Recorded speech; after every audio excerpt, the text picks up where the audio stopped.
Infrastructure is the foundation that connects our nation's businesses, communities, and families, driving our economy and improving our quality of life. Well, infrastructure is what binds our country together. It allows us to move goods and services around the country, allows us to flip a switch and have electricity, turn on a faucet, have water. You can't run a 21st century economy on a 20th century foundation. You need a modern system.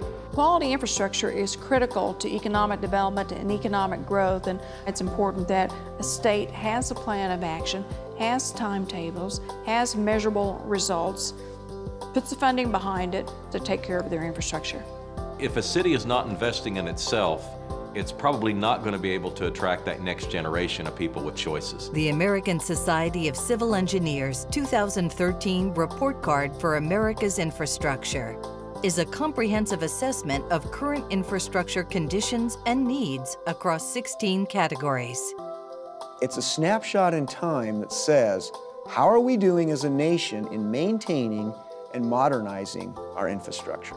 We have a responsibility to let America know what's happening to this investment they've made. The grades in 2013 ranged from a high of B- for solid waste to a low of D- for inland waterways and levees, resulting in a cumulative GPA of a D+.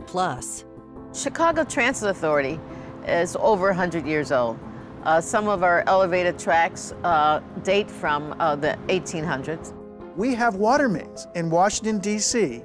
that were put into service before the Civil War, and we still have them functioning, and no wonder they break.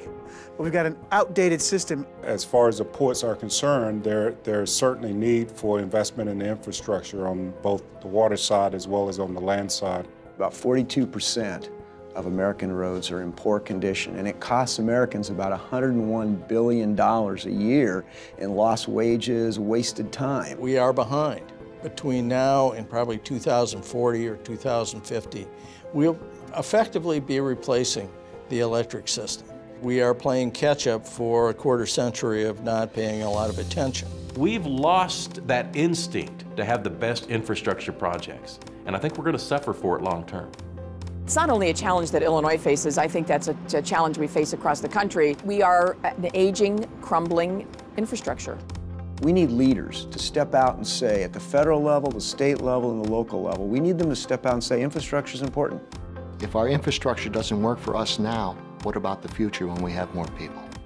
Where investments have been made, we see the grades improve, from private investment allowing businesses to operate more efficiently, to cities and states creating long-term plans to fix their most vulnerable bridges. We see that where there is action, there are results.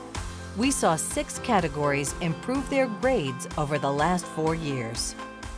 If you look at our rail system, local rail, the major rail lines have been making the investments in their trackage, in their bridges, and their facilities, and it's starting to show. The grades actually went up for rail. We are making some progress. I think we have to recognize we're not going to reverse the trend overnight. Every time we've gone back to our citizens and met or exceeded their expectations, they've allowed us to dream one more time. The most important thing we can do for economic development is infrastructure investment. It's just not the government that has a stake in infrastructure. It's every business, it's every community.